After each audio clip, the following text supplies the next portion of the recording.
जय Hind friends, welcome to Vijay Academy YouTube channel. आज विषय वस्तुटी हूँ एसएसजी समन्वयर आवश्यकता माने मिशन शक्ति द्वारा गठन करा केतेगुड़िया महिला मानक नहीं गठित होता दलर ना हूँ एसएसजी। से दल मध्य किपर भाव में समन्वय रक्षा कर विषय आलोचना कर प्रताप चंद्र सामल। आलोचना करने विषय वस्तुटी स्वाधीनता प्राप्तिर दीर्घ 53 वर्ष पर ओडिशार सामग्रिक उन्नति साधित हो पारि नथिला एवं अन्य राज्य मानक तुलन आखि दृश्य उन्नति हो नथिला। या आम स्वीकार करूँ। विभिन्न पंचवर्षीय योजना केंद्र द्वारा अनुमोदित विभाग अनुଯାयी अर्थराशिर सफल विनियोग आसुले सुधा ओडिशार विकास धारा कश्यप गतिर अग्रसर होता। चलित शताब्दीर प्रारंभ गमनागमन जोगाजोग ग्रामांचल विकास सहरांचल उन्नति कृषि उन्नतीकरण परिवेश सचेतनता शिल्पायन जल जोगाण मरुड़ी प्रतिकार फसल बीमार उन्नति प्राकृतिक विपर्ययर मुकाबला शिक्षार दृढ़ विकास स्वास्थ्य क्षेत्र उन्नति खाद्य निरापत्ता गोपालन मत्स्य चाषर उन्नति नारी शिक्षार अग्राधिकार शिशु मानकर जत्न अंगनवाड़ी उन्नतीकरण छात्र छात्री मध्याह्न भोजन सहित आउ केत क्षेत्र उन्नतिर धारा आरंभ है जार सफल एवं परिलक्षित होउछि। ए समस्त विकास बाहर संप्रति ग्रामांचल ग्रामांचल विशेषकर एक स्वतंत्र योजनार विकासोन्मुखी सुवर्ण सकाळर सकध्वनि निदानित होउथिबा आमे लक्ष्य करुचे।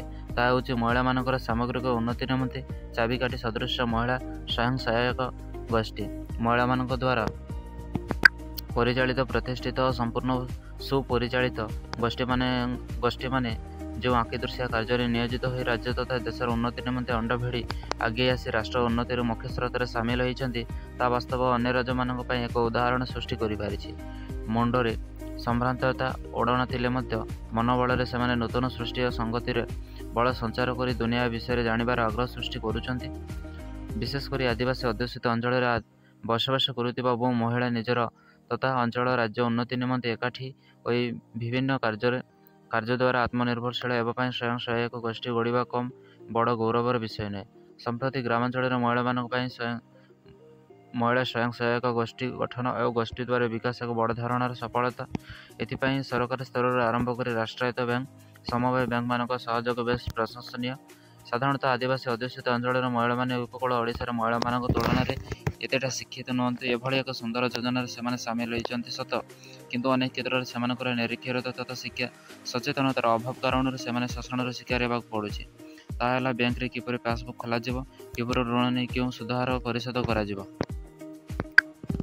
निज उत्पादित द्रव्य किपर बिक्री बटा कर लाभ क्षतिर हिसाब बजार सुविधा बजार चाहिदा को देखि उत्पादन वृद्धि कर परस्पर मध्य सहयोग पद्धति सचेतनता तालीम गोष्ठी गोष्ठीर स्थायित्व क्षति हेले किपर भरण कर सरकारी सहयोग नेबा विदेश को केते पदार्थर रप्तानी करवा सरकारी रियायती पाइबा आदि बहु विषय प्रति ग्रामांचल अर्धशिक्षित महिला माने उपयुक्त ध्यान दे पारि नाहांती।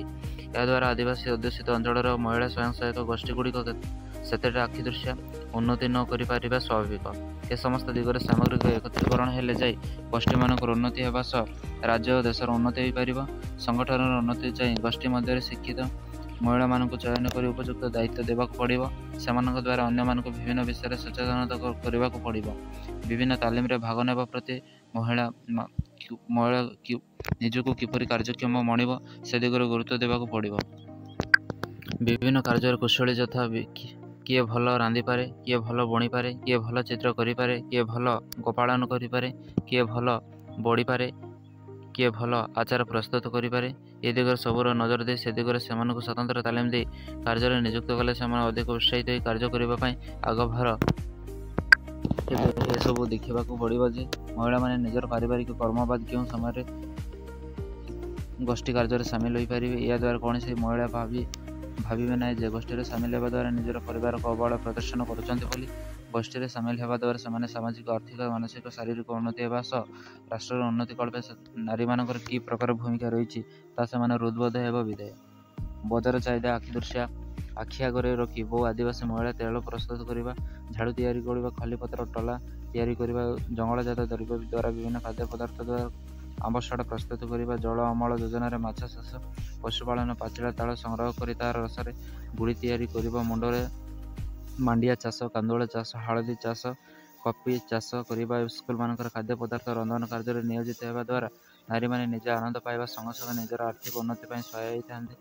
ମହିଳା ସ୍ୱୟଂ ସହାୟକ ଗୋଷ୍ଠୀ ଦ୍ୱାରା ଗ୍ରାମଠାରୁ ରାଷ୍ଟ୍ର ପର୍ଯ୍ୟନ୍ତ ଉନ୍ନତି ନିମନ୍ତେ ନିଶ୍ଚିତ ସମ୍ଭବ ଆମେ ଅନୁଭବ କରୁଛୁ। କିନ୍ତୁ ବଡ଼ କଥା ହେଲା ଉଚିତ ମାର୍ଗରେ ଏହିସବୁ ସୁନ୍ଦର ଯୋଜନାର ସଫଳ ପରିଚାଳନା ନିତ୍ୟନ୍ତ ଆବଶ୍ୟକ। ଧନ୍ୟବାଦ।